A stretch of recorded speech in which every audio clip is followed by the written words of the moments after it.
Muskerra gimnasio komunala aurkeztu dugu, daramagu 4 hilabete hemen auzolan egiten. Muskerra proiektua dator Elai egun autogestionatutik, 35 urte baino gehiago zeraman espazio hutsa okupazioaren bidez lortu dugu, eta hau egin dugu herri egituretan pentsatzen, ez? Kapitalismoaren aurka herri egiturak behar ditu, eta perspektiba horrekin sartu ginen ona, eta kirola erabiltzen komunitatea sendotzeko eta auzo mugimendua sustatzeko. Eta hau ez dela gimnasio soil bat, baizik eta aletxo bat mundu berri bat eraikitzeko.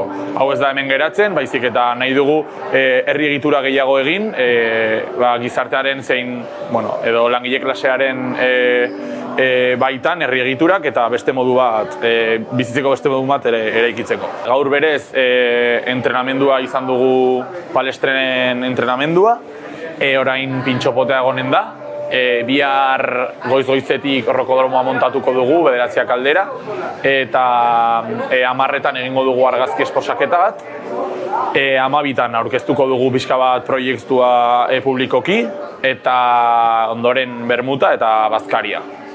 Orduan, hau izango zen asteburu honetako aurkezpena, baina hau lehen esan dudan bezala hemen ez dela geratzen, eta asteazkenero 5 bilerak egiten ditugu, Muskerraren bilerak, eta hori, animatzen dugu jendea batzera militantzia honetara, eta egunero borroka guna delako, ez?